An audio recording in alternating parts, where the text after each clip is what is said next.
ক্ষমতায় আসার আগে প্রতিশ্রুতির ঝাঁপি খুলেছিল বিজেপি। মহিলাদের হাতে মাসে মাসে ৩,০০০ টাকা করে পৌঁছে দেবার আশ্বাসে তৈরি হয়েছিল প্রত্যাশা। কিন্তু ভোট মিটতেই সেই প্রত্যাশার জায়গায় প্রশ্ন, টাকা গেল কোথায়? কারো অ্যাকাউন্টে টাকা ঢুকেছে, অথচ একই প্রকল্পের আওতায় থেকেও অনেকের ব্যাংক অ্যাকাউন্ট এখনও ফাঁকা। আর সেই ক্ষোভই এবার ঘরের চার দেওয়াল পেরিয়ে এসে আছড়ে পড়ল রাস্তায়। অন্নপূর্ণা ভাণ্ডারের টাকা না মেলায় মহিলাদের একাংশের বিক্ষোভে রীতিমতো উত্তপ্ত পরিস্থিতি তৈরি হলো। বৃহস্পতিবার দুপুরে ঝাড়গ্রাম শহরের ৫ নম্বর রাজ্য সড়কে দেখা গেল সেই ক্ষোভের ছবি। ঝাড়গ্রাম ফ্লাইওভার সংলগ্ন এলাকায় একজোট হয়ে পথ অবরোধে বসেন একাধিক মহিলা। তাদের দাবি, চলতি মাসের অন্নপূর্ণা ভাণ্ডারের টাকা এখনও তাদের ব্যাংক অ্যাকাউন্টে জমা পড়েনি, অথচ একই প্রকল্পের অনেক উপভোক্তার অ্যাকাউন্টে ইতিমধ্যেই টাকা পৌঁছে গিয়েছে। ফলে প্রশ্ন উঠছে, একই প্রকল্পে কারো অ্যাকাউন্টে টাকা ঢুকছে আর কারো অ্যাকাউন্টে কেন অপেক্ষা বাড়ছে? দুপুর 12টা নাগাদ শুরু হয় অবরোধ। ব্যস্ত রাজ্য সড়কের ওপর মহিলাদের অবস্থানের জেরে মুহূর্তেই থমকে যায় যান চলাচল। রাস্তার দুদিকে গাড়ির লম্বা লাইন, পথ আটকে শুধু যানবাহন নয়, যেন আটকে গেল জমে থাকা ক্ষোভও। বিক্ষোভকারীদের মুখে একটাই দাবি, প্রাপ্য টাকা দ্রুত দিতে হবে। কি বলছেন বিক্ষুব্ধ মহিলা অনিতা দাস, শুনবো। আমরা কেন ডকুমেন্টসগুলো জমা দিলাম? 50-70 টাকা খরচ করে আমাদেরকে ডকুমেন্টসগুলো জমা দিতে হলো। কেন আমরা জমা দিলাম? যদি আমরা অনলাইনেই করব, অনলাইনে টাকা নেই আমার, অনলাইনে আমার টাকা নেই দেওয়ার। আমি অফলাইনে আছি, কিন্তু আমার পৌরসভায় ওই কাগজগুলো জমা করে পৌরসভায় রয়ে গেছে। সেই কাগজগুলো কেন ঠিক জায়গায় পৌঁছায়নি? আজকে আপনারা কিসের জন্য অবরোধ করেছিলেন? অন্নপূর্ণা ভাণ্ডারের জন্য। কি বলছে প্রশাসন এসে? প্রশাসন এসে বলছে দেরি হবে, আরো বাড়ি বাড়ি সার্ভে করতে যাবে। আবার বাড়ি বাড়ি সার্ভে হবে, আবার নতুন করে হবে। মহিলাদের অভিযোগ, টাকা পাওয়ার জন্য তারা একাধিকবার খোঁজ নিয়েছেন, কিন্তু কেন টাকা ঢুকছে না তার স্পষ্ট উত্তর মেলেনি। এদিন মাসের খরচ সামলাতে এই টাকার উপর নির্ভর করে থাকেন বহু পরিবার। ফলে নির্দিষ্ট সময়ে টাকা না আসায় সংসারের হিসেবেও টান পড়েছে বলে দাবি তাদের। কি বলছেন বিক্ষুব্ধ মহিলা মালবিকা ঘোষ, শুনবো।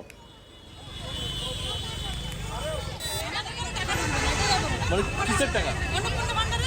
দিয়ে আপনারা কাজটা কোথায় গিয়েছিলেন? কোথাও যাইনি, আমরা এখানে এসেছি পৌরসভা। আমরা অনলাইনে চেক করেছি, কোনো এ দেখাচ্ছে না। পৌরসভায় আসতে বলেছে, কিন্তু পৌরসভা স্যাররা চলে গেছে। মহিলাদেরকে দেখে পৌরসভার স্যাররা চলে গেছে। তাহলে বলুন আমরা কি করবো? আমাদের টাকার প্রয়োজন নেই। অনলাইন করেছিলেন? হ্যাঁ করেছি। জুলাই মাসে টাকা দিয়েছে, আগস্ট মাস থেকে বন্ধ। তাহলে আশা কর্মীরা কেউ বাড়িতেও যায় না যে সার্ভে হয়েছে, কোনো কিছু হয় না। এখন বলছে তো সার্ভে করতে, কত করবে মানুষ? বিক্ষুব্ধ মহিলা মৌসুমী পাল কি বলছেন, শুনবো। কিসের টাকা?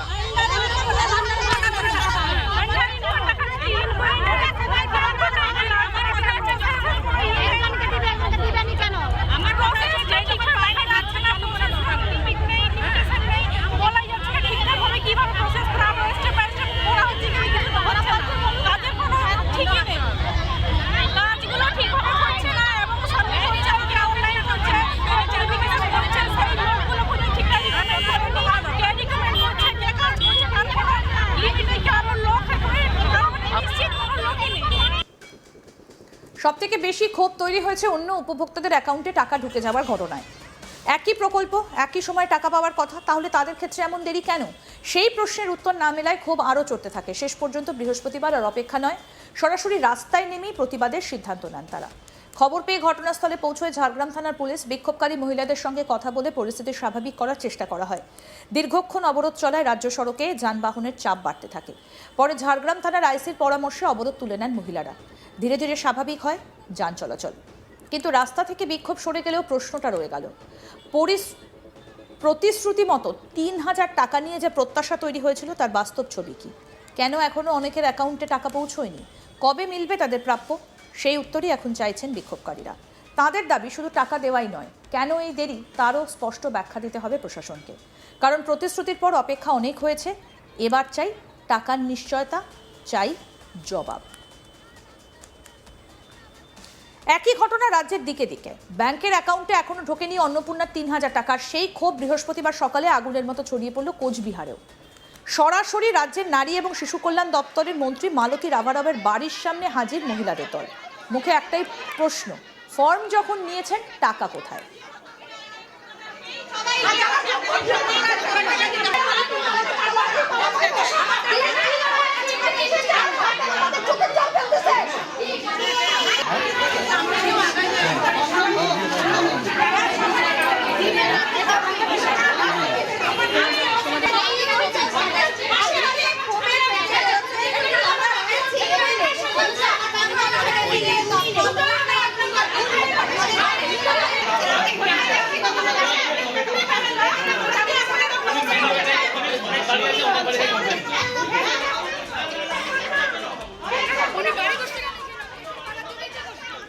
সকাল গড়াতেই মন্ত্রীর বাড়ির বাইরে জমতে শুরু করেন বিক্ষোভকারীরা।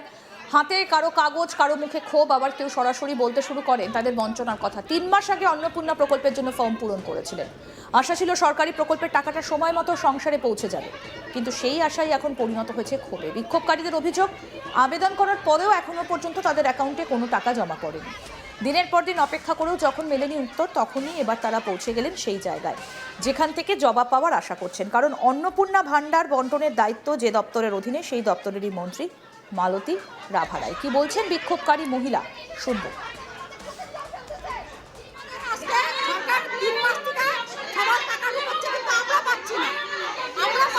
যারা যোগ্য তারা টাকা পাচ্ছে না, যারা অযোগ্য, যাদের 3 তলা 4 তলা 5 তলা বাড়ি, তাদের মহিলারা সব পাচ্ছে, কিন্তু আমরা পাচ্ছি না। সরকার এটা যখন পাবো তাহলে সবাই পাবে, মানে সরকার কাউকে দিবে না। সবার দিয়ে তারা সরকার বন্ধ করে দেয়, এই প্রসেস তারা বন্ধ করে দেয়। যদি কাউকে যদি না দিতে পারে, এরকম আমাদের ঘুরাচ্ছে কেন? 3 মাস থেকে ডিবিটি নিয়োগ করেন, ফোন নাম্বার তোলেন, আধার কার্ডে অনলাইন অফলাইনে করেন, অনলাইনে করেন। তারপরে এসডি সাহেবের অফিসে 2-3 দিন পর পরে আসতেছি, আমরা এই রোদে বৃষ্টির মধ্যে দাঁড়ায় থাকি। এরকম করলে হবে? আমাদেরও তো সংসার আছে, আমাদের শরীরেও তো অসুস্থ। আমরা কি নাম আপনার? বেবি বলি। আপনি আবেদন কবে করছিলেন?